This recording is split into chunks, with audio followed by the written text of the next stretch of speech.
comer y no sentirse satisfecho o saciado. Poder estar físicamente lleno pero querer comer más o sentirte vacía y llena al mismo tiempo y decir soy como un pozo sin fondo. Esto es algo común en un proceso de recuperación para algún trastorno de alimentación y es llamado hambre extrema. El hambre extrema es la respuesta fisiológica del organismo a la restricción prolongada o al déficit energético, pero no es un fenómeno exclusivo de los trastornos alimentarios en los que hay restricción, ya que el déficit energético puede ser provocado por otras circunstancias como deporte excesivo, tumores o hambrunas impuestas por dietas. ¿Pero quieres saber más de este tema? No te pierdas este Platícame con Miriam Sánchez, TCA Recovery Coach. Miriam, ¿cómo estás? Bienvenida a Platícame. Hola, ¿qué tal? Encantada aquí de estar en este espacio con vosotros. No, yo más encantada, porque además hace poquito hablamos sobre trastornos de la alimentación y me quedó como una duda, porque cuando una persona ha tenido un trastorno de alimentación y está en proceso de recuperación, hay un tema que es el hambre extrema, pero es un tema del que no se habla mucho, no se habla realmente, ¿no? Entonces, ¿nos podrías contar sobre esto, sobre el hambre extrema? Sí, por supuesto. Es un tema que es muy importante, un fenómeno, ¿no? Fisiológico, es muy importante hablar de él. Yo recuerdo porque yo, sabes que sufrí un trastorno alimentario durante muchos años, pero claro, en los 90, ¿no? Y de aquella época pues casi no se tenía información ni conocimiento acerca de esto y a mí nunca me lo explicaron, ¿no? Entonces es importante hablar de ello porque si no la gente lo puede etiquetar, puede creer que está empezando a desarrollar un trastorno por atracón, que son atracones emocionales, que es adicto a la comida, ¿no? Todas estas etiquetas que además ahora, debido a la cultura de la dieta, están tan extendidas en todos sitios, ¿no? Y entonces hay que dejar claro que el hambre extrema es un fenómeno fisiológico que ocurre a cualquier persona cuando está en un déficit energético significativo, bien porque proceda de un trastorno alimentario restrictivo, por ejemplo, una anorexia o una ortorexia, ¿vale? Que cursa generalmente pues, con personas que han estado restringiendo la cantidad de comida, el tipo de comida, y entonces pueden estar por debajo de su peso natural, ¿vale? Pero también se puede llegar a él, por eso no es un fenómeno específico de los trastornos alimentarios. O sea, hay personas que, por ejemplo, pues situaciones de personas que tienen un cáncer y que pierden mucho peso, personas que sufren un accidente, un incendio, quemados, por ejemplo, y entonces sabemos que se acelera mucho el metabolismo, ¿vale? Y pueden perder peso, entonces su organismo, debido a ese déficit energético, les pide comer en mayor cantidad, ¿de acuerdo? Por eso hay que entender que el hambre extrema no es un fenómeno fisiológico que solamente ocurra en los trastornos alimentarios. Lo que pasa es que, claro, en los trastornos alimentarios restrictivos, en muchos casos hay un déficit energético y eso es lo que hace que el organismo, una vez que empiece a comer más, pueda, no en todos los casos, ya veremos, pero pueda empezar con el hambre extrema. Ok, ¿y cómo se presenta? O sea, ¿cómo es que se siente el hambre extrema?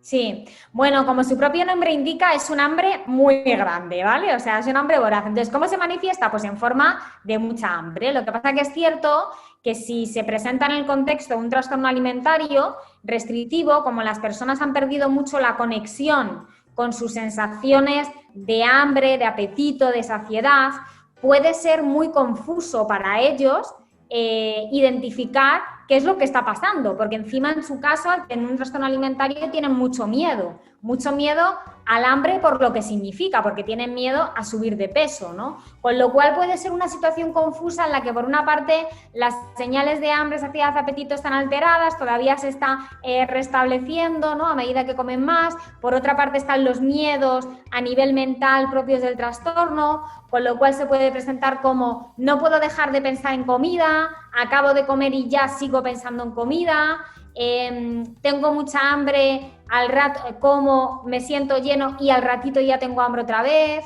siento que como y nunca me lleno. O sea, eso es lo que la gente suele decir cuando experimenta hambre extrema, ¿vale? Y luego a nivel de observador externo, lo que vemos es que la persona necesita comer mucha mayor cantidad de la que come habitualmente.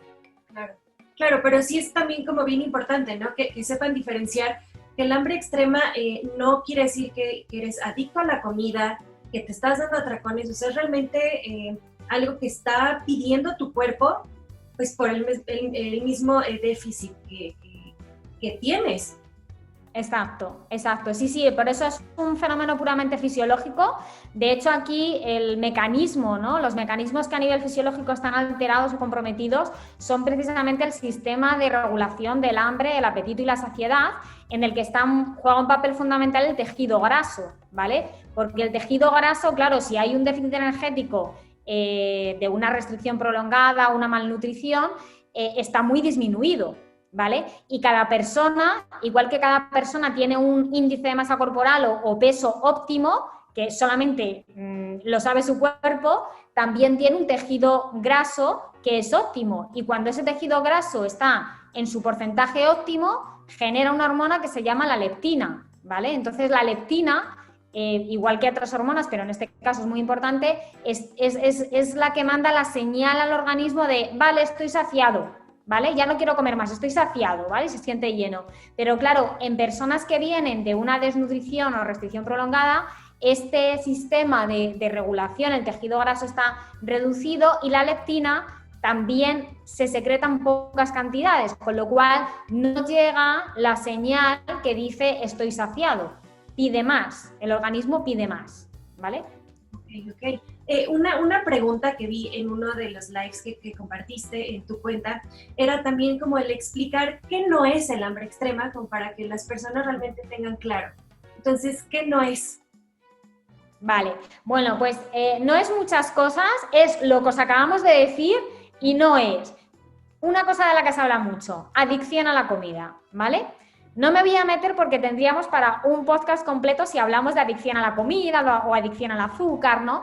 Pero decir que este es un concepto muy controvertido porque la ciencia tampoco avala su existencia, ¿vale? Una cosa es hablar de que yo siento que tengo poco control sobre mi comida porque cuando empiezo no puedo parar, eso es una sensación totalmente válida, y otra cosa es que hablemos de una adicción a la comida o al azúcar del mismo modo que hablamos, por ejemplo, de una adicción pues a una sustancia tóxica o química como puede ser la cocaína o la heroína, ¿vale? Eso no existe con la comida. Entonces, si yo como mucha cantidad porque tengo hambre extrema, porque me estoy recuperando de un trastorno de alimentación restrictivo, no soy adicta a la comida. Simplemente lo que tengo es hambre porque mi cuerpo me está motivando a comer más ya que tengo un déficit energético y me presiona por cubrir ese déficit calórico, ¿vale? Entonces, la adicción a la comida no tiene nada que ver con el hambre extrema, ¿vale?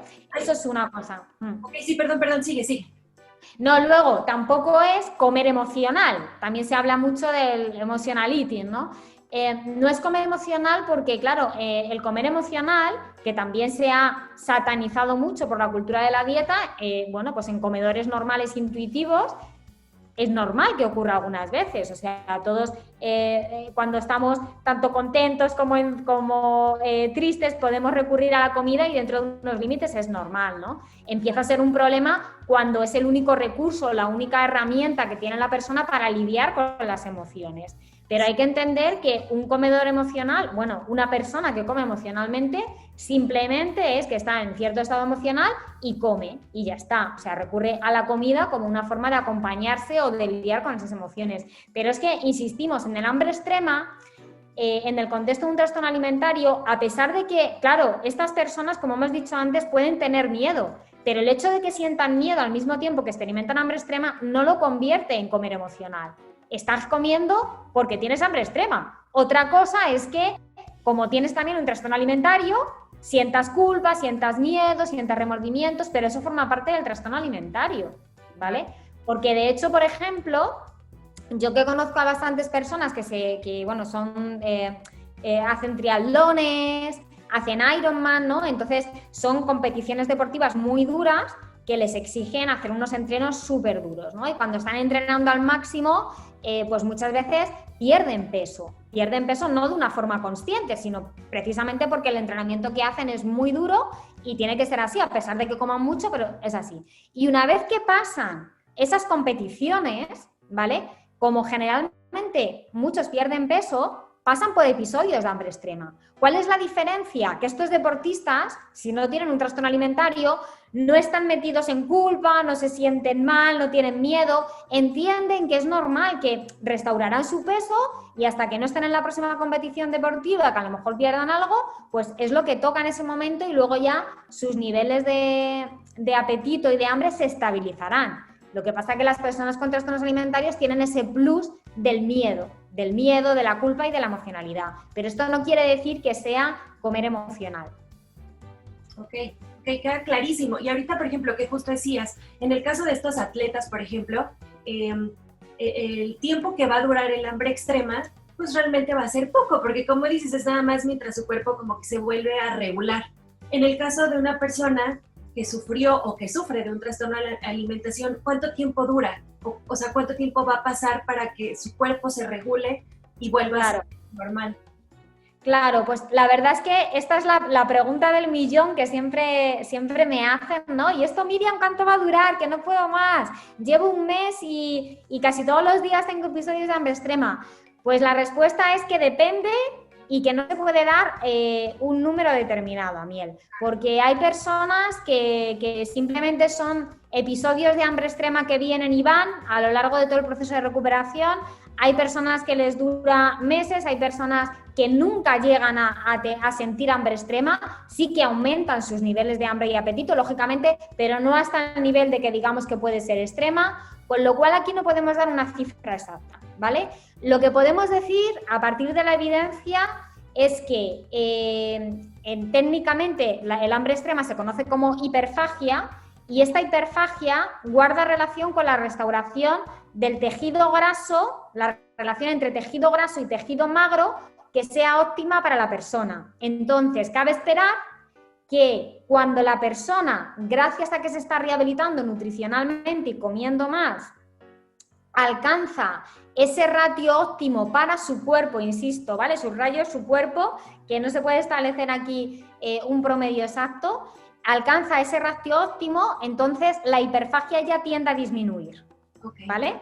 Pero claro, tienes que tener paciencia para llegar a ese ratio óptimo, que esto hay que decirlo, Miel, a lo mejor no es esa fórmula de composición corporal que a ti te encantaría tener, porque sabes que ahora, por ejemplo, está muy de moda pues que la gente dice, no, si yo no estoy obsesionada con el peso, pero se mide pues porcentaje de masa muscular, de masa grasa, tal, y entonces pretenden, al final es igual, estás cuantificando tu cuerpo, da igual que sea un número en la báscula, que sea un número en un medidor de composición corporal, ¿no? Y entonces tratan de que su cuerpo tenga que encajar dentro de esas fórmulas matemáticas, pero porque ellos lo dicen, no porque su cuerpo decida, porque a lo mejor a ti te ha dicho, no sé, un entrenador, un coach de fitness o lo que sea, pues sería ideal que tuvieras un 15 de masa grasa, pero resulta que tu cuerpo no funciona óptimamente con un 15%, necesita a lo mejor un 25% y eso es óptimo para tu cuerpo.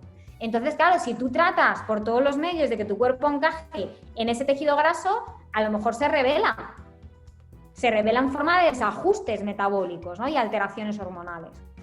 Sí, aquí también es algo que también se tiene como que tiene que quedarle claro a las personas. O sea, obviamente no va a haber un tiempo determinado porque cada cuerpo es distinto.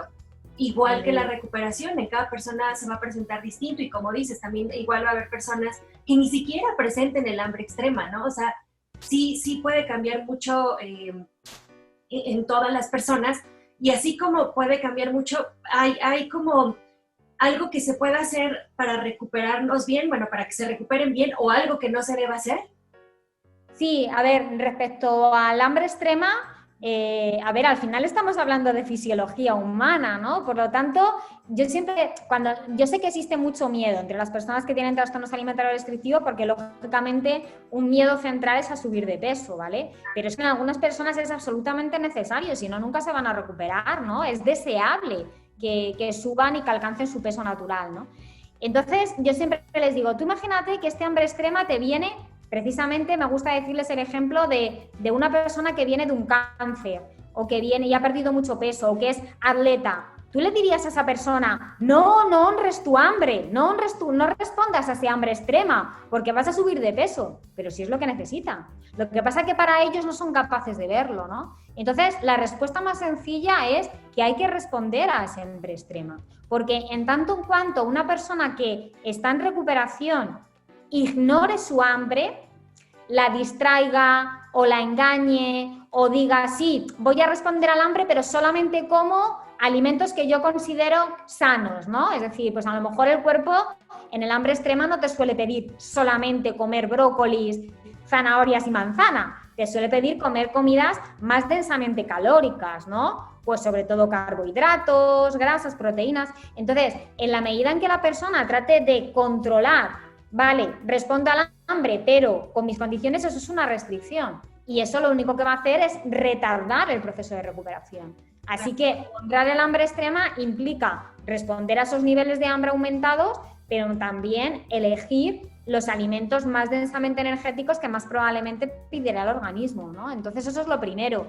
Y luego dejar de juzgar constantemente. Esto tiene que ver un poco con esa moralización de los alimentos, ¿no? Vivimos en cultura de dieta, la mentalidad de dieta de que hay alimentos buenos y malos, sanos e insanos. Entonces, claro, esto la gente con trastornos alimentarios lo vive con mucha culpa, porque es como, encima estoy comiendo mucha cantidad y de comidas que mi mente juzga como que son malas, ¿no? Y entonces, claro, ya empiezan con toda esa parte mental de pensamientos en bucle, de si como algo malo, entonces yo soy mala, estoy haciendo algo mal. Y entonces es muy importante por eso hacer siempre, o en la medida posible, tener un acompañamiento psicológico, un acompañamiento de un profesional que les ayude también a lidiar con esas emociones incómodas y esos pensamientos que van a surgir en el proceso de recuperación. Claro, porque si no realmente nunca va a poder haber una recuperación, pues por toda esta culpa. Y creo que debe ser súper difícil, ¿no? O sea, las personas que realmente están en recuperación, porque también yo creo que hasta la misma gente que las rodea y que saben que tuvieron un trastorno, igual de pronto como uno no sabe, no ayuda. Y entonces también viene, pues mejor cómete esto, ¿no? Si tienes tanta hambre, pues sí, en vez del pastel que te está pidiendo tu cuerpo, cómete la ensalada de brócoli y lechuga, ¿no? Y realmente pues no les está funcionando porque mentalmente uno sigue pensando pues en que está mal comer. Sí, totalmente. Yo siempre lo digo que corren malos tiempos, por desgracia, nos guste o no, para recuperarse de un trastorno de alimentación restrictivo, porque los mensajes que recibimos desde la cultura, ¿vale?, en que vivimos, la sociedad en que vivimos es: esto está mal comerlo, no comas que vas a engordar, ¿no? Es decir, vivimos en una gordofobia sistémica, hay un miedo a subir de peso que está extendido en toda la sociedad, incluso entre los profesionales de la salud, y claro, los familiares, los seres queridos de las personas que se están recuperando, nos guste o no, también son influidos por esas ideas. Por eso, claro, estos comentarios van a surgir. Yo siempre se lo digo a mis compañeras, digo, es que no te puedo meter en una burbuja, ¿no? O sea, no puedes, lo que puedes hacer es aprender a lidiar con esos comentarios, porque a veces es verdad que, por ejemplo, cuando estamos hablando de menores, pues generalmente se trabaja también con la familia, con los seres queridos para darles una serie de pautas, ¿no? Porque juegan un papel muy importante. Entonces, se les asesora también y se les entrena para que ciertas cosas empiecen a ver cómo pueden afectar a la persona que se está recuperando. Pero muchas personas adultas hacen la recuperación por sí mismas y no tienen ese apoyo, a lo mejor, de la familia, ¿no? Entonces, lo único que puedes hacer es tú aprender estrategias para lidiar con esos comentarios que, si no te vienen del familiar, te van a venir del compañero de trabajo o de un programa que ves en televisión o de una cuenta de red social a la que sigues. Así que es muy importante también conocer esta mentalidad de dieta, conocer la gordofobia y salir de ella, renunciar a esas ideas que te van a dañar en recuperación, ¿no? Así es esto, de verdad sí es un tema bien importante y un tema que se debe de saber, obviamente, no solo si estás en proceso de recuperación. Creo que es importante porque aunque igual uno no tenga un trastorno como tal, pero sí vivimos constantemente, como dices, sin honrar realmente la comida, sin honrar lo que nuestro cuerpo está pidiendo. Entonces creo que es un tema bien importante, pero bueno, lamentablemente los que más viven todo este problema, pues es la gente que está pasando por un trastorno de alimentación. Y para ellos hay algún tipo de técnica para manejar la ansiedad que les provoca esta hambre. Sí, claro, hay muchas. Lo primero, honrar el hambre es un requisito, ¿vale? Porque en parte esa ansiedad es de ahí. Y luego, claro, cómo lidiar con el post, ¿no? Como digo yo, es decir, vale, yo honro el hambre, pero luego me siento culpable, ¿qué hago con eso? La ansiedad, tal. Entonces, bueno, aquí existen múltiples técnicas. Yo siempre me gusta empezar por lo más básico, que son técnicas de respiración, ya que generalmente la ansiedad viene acompañado de una ansiedad que es en parte fisiológica, que activa el sistema nervioso simpático y hay que bajar al sistema nervioso parasimpático, que es el que está implicado en la sensación de calma, de tranquilidad, ¿no? De más. Entonces, para eso, pues respiraciones profundas, ¿vale? Hay muchas técnicas distintas que se pueden hacer, desde relajación muscular, como la técnica de Jacobson, respiración diafragmática. Luego también hay técnicas de mindfulness o de meditaciones sencillas, que por ejemplo hay muchos podcasts que están muy bien, que te conducen en meditaciones guiadas cortitas, que pueden estar bien para reducir esos niveles de ansiedad, ¿vale? Luego otras técnicas también que pueden ayudar para lidiar con la parte de pensamiento son técnicas de difusión mental, es decir, el darse cuenta de que uno está teniendo un pensamiento, de que su mente genera un pensamiento, pero es que el 90% de los pensamientos que tenemos son automáticos, ¿no? O sea, y no quiere decir que sean hechos y que sean verdad, sino que están ahí, ¿vale? Y que van a pasar, pero en la medida en que no los prestemos atención y tomemos distancia de ellos, poco a poco se irán presentando en menor proporción, ¿no? Pero es verdad que los pensamientos no podemos controlarlos directamente. Lo único que podemos hacer es retirar nuestra atención de ellos para que pierdan fuerza. Entonces aquí creo que el mindfulness puede ayudar mucho, las técnicas de difusión cognitiva. Y luego, bueno, pues también tener, digamos, un acompañamiento informal, ¿no? Yo siempre digo que generalmente a la gente lo que le produce, le reconforta, pues es, por ejemplo, si puedes tener algún familiar con el que hablar, mandar un mensaje, o tienes un coach o un mentor, o tienes incluso una mascota, ¿no? Para adultos que viven solos, una mascota que puedas también tener contacto con algo que te genere también emociones positivas, ¿no? Emociones más cómodas en esos momentos te reconforta bastante. Claro, el apoyo, ¿no? El apoyo es indispensable y como dices, de pronto a lo mejor una persona, una mascota que te ayude, que te tranquilice, con la que digas, bueno, pues lo saco a pasear y eso también a mí me ayuda a relajar.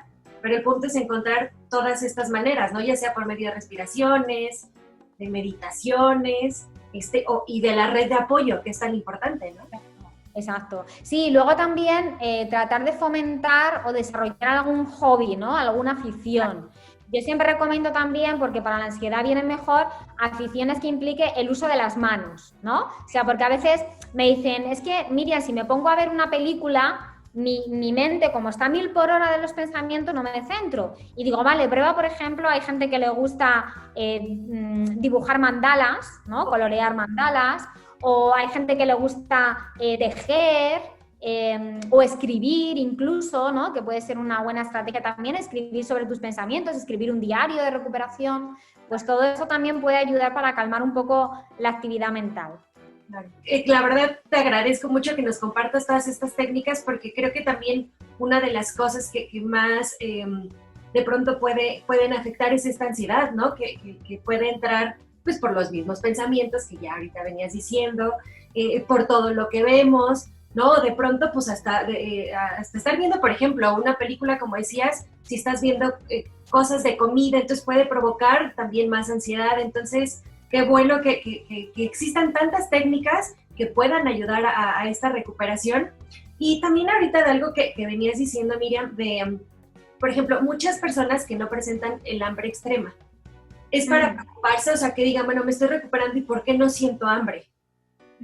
O sea, no, a ver, hay un grupo de personas que aunque estén en una recuperación real de trastorno activa, ¿no? De trastorno alimentario restrictivo, no experimentan el hambre extrema, ¿vale? Esto no es algo ni malo, ni bueno, ni mejor, ni peor, sabemos que es así y punto. Pero es verdad que a veces también la gente no conscientemente, pero las personas que están en recuperación, precisamente por esa voz enferma que tienen, a veces se autoengañan, ¿no? Y se autosabotean. Y lo que llaman una recuperación real, a lo mejor no es tan real. Quiero decir, hay distorsiones, por ejemplo, respecto a la cantidad de comida que verdaderamente comen, ¿no? Entonces pueden estar engañándose y decir, no, si yo como muy bien. Y claro, ahora en cultura de la dieta todavía es más difícil, porque ¿qué es comer muy bien? Si nos están mandando desde la OMS comer cantidades que son muy bajas, ¿no? En general para la población, para mucha gente de esa población, ¿no?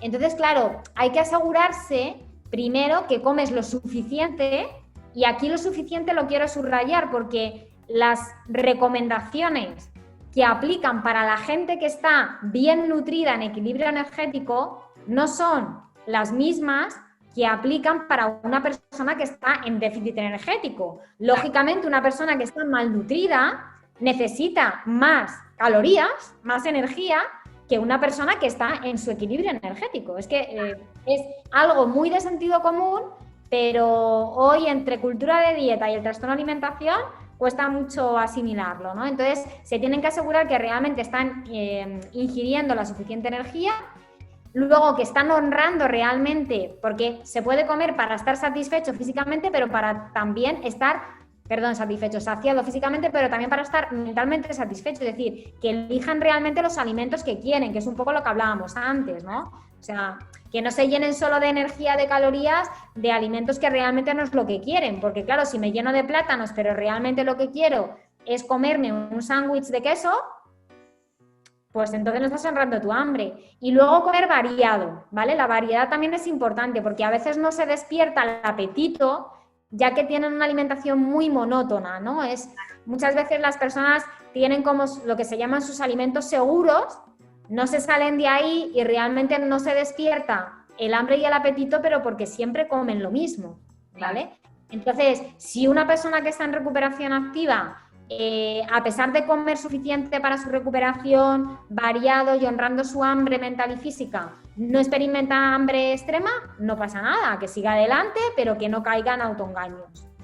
Claro, esto es que es importante como que también se entienda que el honrar tu hambre, ¿no? Y que de pronto dices, bueno, no me voy a comer puros plátanos porque realmente mi cuerpo está pidiendo el sándwich de queso. Pero bueno, también es importante que, por ejemplo, entonces ya pura hamburguesa o puras papitas o pura pizza, como dices, tiene que ser variado para que realmente tu cuerpo tenga de todo. Claro, sí, lo que pasa, esto está claro, o sea, aquí apostamos por una alimentación variada, suficiente y demás. Lo que ocurre, Amiel, es que hay que subrayar que es normal que una persona que venga de una restricción, porque estamos hablando de trastornos alimentarios restrictivos, sería distinto a lo mejor el caso pues, de una persona que sin haber venido de un trastorno alimentario restrictivo, como el deportista del que hablábamos, viene de comer de todo y es simplemente que hay una pérdida de peso por un ejercicio muy intenso, ¿vale? Pero cuando hablamos de personas que vienen restringiendo muchos tipos de alimentos, al principio lo más probable es que les apetezcan más de aquellos alimentos que han estado restringiendo. Esto también pasa a las personas que vienen de dietas crónicas, ¿vale? Entonces, claro, si no se dan el permiso para comer esos alimentos, siguen en estado mental de restricción. Por eso es importante que se den el permiso, pero hay que entender que es temporal, que en la medida precisamente de que satisfagan esos antojos, podemos decir, llegará un momento que su cuerpo vuelva a equilibrarse, ¿vale? Porque no te va a pedir el cuerpo. Esto es un temor muy habitual y precisamente este miedo que tiene la gente es lo que hace que no se atrevan a comerlo, porque es que si me como una hamburguesa ya siempre voy a querer comer hamburguesas. Os aseguro que no es empiezo con una hamburguesa y entonces ya todos los días de mi vida me pido hamburguesa. Eso es un miedo del TCA que es muy común, ¿no? Entonces se trata de aprender pues que durante una temporada a lo mejor mi cuerpo me pide más de aquello que me he restringido y generalmente pues las restricciones suelen reflejar las modas dietéticas. Ahora las dietas, si te das cuenta, de moda, sobre todo estigmatizan a los carbohidratos, estigmatizan a las grasas saturadas y sobre todo los ultraprocesados. Entonces la gente viene sobre todo con fobias, porque es que ya son nivel fobia, de carbohidratos, que es la principal fuente es el principal macronutriente que necesita el organismo, ¿no? Entonces, es que es muy normal que una persona que está en un estado de malnutrición demande su organismo más hidratos de carbono, que además es la fuente de la que más se ha deprivado, ¿no? Okay. Entonces también es importante que sepan que está bien permitirse en un principio darle al cuerpo lo que le está pidiendo, ¿no? Que no se asusten en el punto de que entonces ya toda la vida voy a comer esto. No, poco a poquito el cuerpo se va a ir como estabilizando. Ok, es que es bien importante saberlo porque es lo que digo, realmente como es un tema del que no se habla, pues obviamente uno no sabe, ¿no? Claro, sí, a mí hay una frase que me gusta mucho que es permitir para regular, es decir, las personas que tienen un trastorno alimentario restrictivo vienen de una desregulación absoluta, es decir, es la anorexia o la ortorexia o el TCA les ha desregulado totalmente, ¿no? Las sensaciones de hambre, de apetito, de saciedad. Entonces, todo esto se tiene que volver a regular, pero se vuelve a regular en la medida también en que se da uno permiso para comer lo que el cuerpo te está pidiendo, aunque estés muerto de miedo, ¿no? Claro. Oye, Miriam, ¿y hay algo para lograr una recuperación exitosa? Bueno, yo creo que hemos dado muchas claves aquí, ¿no? Acerca de un poco, pero por simplificar, sabes que yo también traduje una guía de recuperación de Tabitha Farrar, ¿no?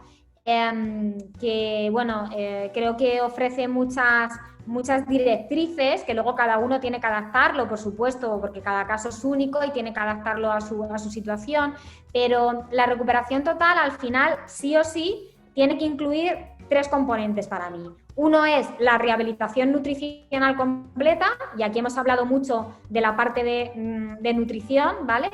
Eso implica que la persona tiene que regresar a su rango de peso natural, ¿vale? Que no es un índice de masa corporal determinado, sino que es un set point, es un rango de peso en el que su cuerpo funciona óptimamente, y esto es importante porque la mayor parte de ese peso óptimo está condicionado, determinado por factores genéticos o biológicos. Sí, luego pueden interferir factores ambientales, de estilo de vida, pero está demostrado que cuanto más queramos interferir por cambiar ese set point con el que prácticamente nacemos, peor nos va a ir.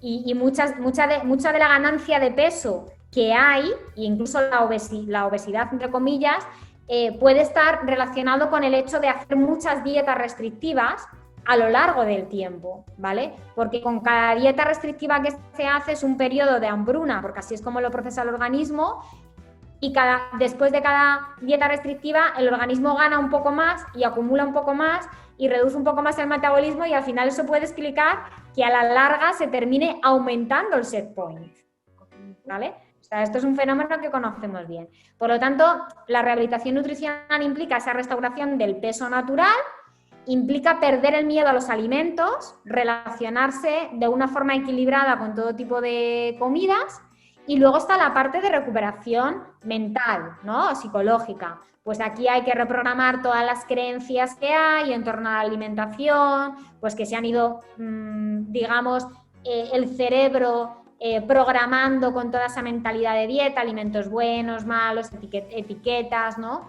Miedos. También hay muchas ideas también distorsionadas y emociones incómodas relacionadas con el cuerpo, con la imagen corporal, ¿vale? Generalmente hay que trabajar mucho el tema de la imagen corporal, que también está relacionado con esta cultura de la delgadez y gordofóbica en la que vivimos. Y luego también a mí siempre me gusta decir que hay una parte también más profunda que trabajar en muchos casos, que tiene que ver con un poco la reconstrucción de la identidad, ¿no? Porque sobre todo en personas que llevan mucho tiempo con un trastorno alimentario, a veces su identidad queda totalmente condicionada por el trastorno, ¿no? Entonces, digamos que su identidad es, bueno, yo es que soy siempre la más delgada, o yo soy la que come más healthy, o yo soy la que hace más fit. Entonces, claro, de repente eso, para recuperarse tienen que abandonar esas identidades, y eso no es fácil de lidiar con ello, ¿no? Entonces necesitan desarrollar un proyecto vital en el que otros valores en su vida tomen más importancia y conecten con esa esencia y reconstruyan un poco su identidad y su proyecto vital, ¿no? Claro, y todo este proceso pues es súper importante siempre llevarlo de la mano, como decías, con un especialista. ¿no? Además de la red de apoyo que puede ser familiares, amigos, hasta la mascota, pero siempre con un especialista que es quien realmente va a poder decirte, ¿no? Y de alguna manera estarte apoyando y estarte dando este seguimiento para que sea más fácil toda la recuperación. Claro, sí, sí, en la medida de lo posible, a ver, el estándar ideal, digamos, es que exista un equipo multidisciplinar, porque ves que los trastornos alimentarios al final tienen muchas dimensiones, o sea, afectan a todo el organismo, a todos los sistemas, ¿no? Afectan al cerebro, a la mente, afectan al cuerpo, afectan a la relación con los demás, afectan a la relación con uno mismo, por lo tanto se tiene que trabajar desde muchos puntos de vista, o sea, un rol importante es el del psiquiatra, el psicólogo, pero también nutricionista, coach de recuperación, puede ser incluso entrenador personal, depende de qué fase, distintos especialistas médicos, endocrinos, ginecólogos, o sea, que lo ideal sería tener ese equipo multidisciplinar. La realidad también es que hoy por hoy es un privilegio tener acceso a tratamientos de estas características, porque muy poca gente puede acceder a un tratamiento así, ¿vale? De hecho, se estima, fíjate, que solo el 30% de las personas que tienen un trastorno alimentario en los países desarrollados están diagnosticados. Y de esos que están diagnosticados, solo un 25% reciben un tratamiento especializado. O sea que realmente es una élite. Imagínate lo que está pasando en los países menos favorecidos económicamente, ¿no? O sea, eso es lo ideal, pero luego la realidad es que necesitamos todavía muchos recursos, muchos tratamientos y que estén accesibles a la mayoría de la población y no solamente a las élites económicamente más favorecidas.